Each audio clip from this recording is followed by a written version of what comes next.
এক যে ছিল কুজো বুড়ি। সে সবসময় লাঠি ভর দিয়ে কুজো হয়ে চলত, আর তার মাথাটা খালি ঠকঠক করে নাড়ত। বুড়ির দুইটি কুকুর ছিল, একটির নাম ছিল রঙ্গা, আর একটির নাম ছিল ভঙ্গা। বুড়ি যাবে তার নাতনির বাড়ি, তাই তার কুকুর দুটোকে বলল, তোরা বাড়ি থাকিস, কোথাও চলে টলে যাস নে আবার। রঙ্গা আর ভঙ্গা সমস্বরে বলল, আচ্ছা কুজো বুড়িমা, তুমি কোনো চিন্তাই করো না। তারপর বুড়ি লাঠিতে ভর দিয়ে কুজো হয়ে যাচ্ছে, আর তার মাথাটা খালি ঠক ঠক করে নাড়ছে। এমনি করে সে খানিক দূর এগোতেই শিয়ালের সাথে তার দেখা। তখন শিয়াল তাকে দেখতে পেয়ে বলল, ওই রে, সেই কুজো বুড়ি যাচ্ছে, বুড়ি তোকে তো খাবো। বুড়ি বলল, দাঁড়া, আমি আগে নাতনির বাড়ি থেকে মোটা তাজা হয়ে আসি, তারপর না হয় পেট ভরে খাস। এখন খেলে তো শুধু হাড় আর চামড়া খাবি, আমার গায়ে কি এছাড়া আর কিছু আছে?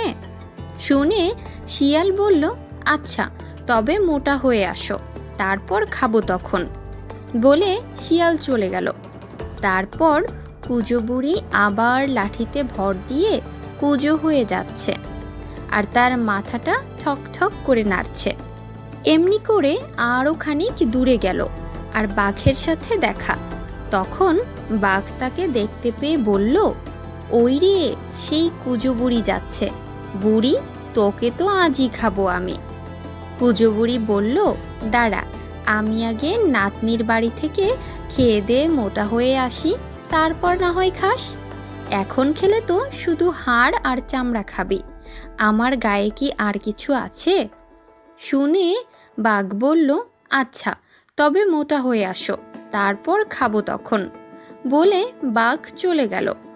তারপর বুড়ি আবার লাঠি ভর দিয়ে কুজো হয়ে যাচ্ছে, আর তার মাথাটা ঠক ঠক করে নাড়ছে। এমনি করে সে আরও খানিক দূরে গেল, আর এক ভাল্লুকের সাথে দেখা হলো। ভাল্লুক তাকে দেখতে পেয়ে বলল, ওই রে, সেই কুজো বুড়ি যাচ্ছে, বড্ড খিদে পেয়েছে, কুজো বুড়ি তোকে তো আজ খাবো। কুজো বুড়ি বলল, দাঁড়া, আমি আগে নাতনির বাড়ি থেকে খেয়ে দিয়ে মোটা হয়ে আসি, তারপর খাস। এখন খেলে তো শুধু হাড় আর চামড়া খাবি, আমার গায়ে কি আর কিছু আছে? শুনে ভাল্লুক বলল, আচ্ছা তবে মোটা হয়ে আসো, তারপর খাবো। এই বলে ভাল্লুক চলে গেল। বুড়িও আরও খানিক দূর গিয়ে তার নাতনির বাড়ি পৌঁছালো। সেখানে দই আর ক্ষীর খেয়ে খেয়ে এমনই মোটা হলো যে কি বলবো, আর একটু মোটা হলেই তো সে ফেটে যেত। তাই সে তার নাতনিকে বলল, ওগো নাতনি, আমি এবার বাড়ি চললুম, তবে আমি পায়ে হেঁটে চলতে পারবো না, আমাকে গড়িয়ে যেতে হবে। আবার পথে ভাল্লুক, বাঘ আর শিয়াল হাঁ করে বসে আছে, আমাকে দেখতে পেলেই ধরে খাবে। এখন বল দেখি কি করি? নাতনি বলল, ভয় কি দাদিমা, তোমাকে এই লাউয়ের খোলাটার ভিতরে পুরে দেব, তাহলে শিয়াল, বাঘ, ভাল্লুক কেউ বুঝতেও পারবে না, তোমাকে খেতেও পারবে না। বলে সে বুড়িকে একটা লাউয়ের খোলের ভেতর পুরে দিল, আর তার খাবার জন্য চিড়ে আর তেঁতুল সঙ্গে দিয়ে হেইয়ো বলে লাউয়ে ধাক্কা দিল, আর লাউ গাড়ির মতন গড়গড়িয়ে চলতে লাগলো। লাউ চলছে, আর বুড়ি তার ভেতর থেকে বলছিল, লাউ গড় গড় গড়, লাউ গড় গড় গড়, খাই চিড়ে আর তেঁতুল বিচি ফেলি টুল টুল টুল, বুড়ি গেল ঢের দূর। পথের মাঝখানে সেই ভাল্লুক হাঁ করে বসে আছে, কখন কুজো বুড়ি আসে, তারপর বুড়িকে খাবে বলে। সে বুড়ি টুড়ি কিছু দেখতে পেল না, খালি দেখলো একটা লাউ গড়িয়ে যাচ্ছে। লাউটাকে নেড়ে চেড়ে দেখলো, বুড়িও নয়, খাবার জিনিসও নয়, আর তার ভেতর থেকে কে যেন বলছে, বুড়ি গেল ঢের দূর। শুনে সে ভাবল, কুজো বুড়ি চলে গিয়েছে। তখন সে রাগ করে তাতে দিল এক লাথি, আর সেটা গাড়ির মতন গড়গড়িয়ে চলল। লাউ চলছে আর বুড়ি তার ভেতর থেকে বলছে, লাউ গড়গড়, লাউ গড়গড়, খাই চিড়ে আর তেঁতুল বিচি, ফেলি টুলটুল। বুড়ি গেল ঢের দূর। আবার খানিক দূরে বাঘ বসে আছে বুড়িকে খাবে বলে। সে বুড়িকে দেখতে পেল না, খালি দেখলো একটা লাউ গড়িয়ে যাচ্ছে। সেটাকে নেড়ে চেড়ে দেখলো বুড়িও নয়, খাবার জিনিসও নয়। আর তার ভেতর থেকে কে যেন বলছে, বুড়ি গেল ঢের দূর। শুনে সে ভাবল বুড়ি চলে গিয়েছে। তখন সে রাগ করে তাতে দিল এক লাথি, আর সেটা গাড়ির মতন গড়গড়িয়ে আবার চলতে লাগলো।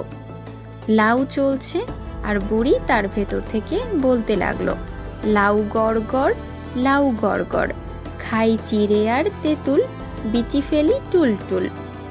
বুড়ি গেল অনেক দূর।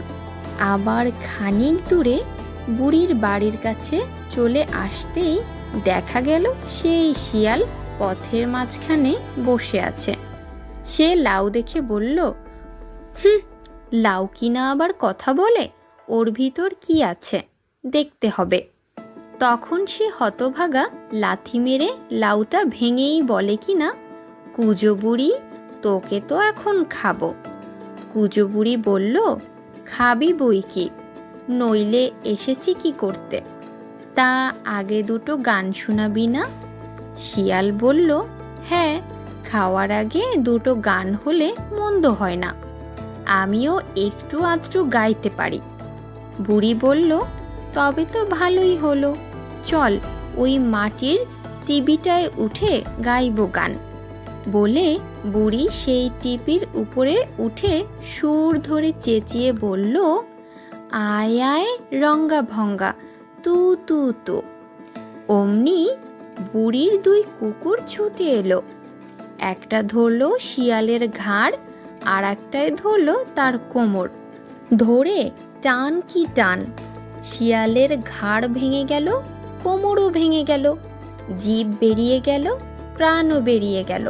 তবুও তারা টানছেই টানছেই, খালি টানছে।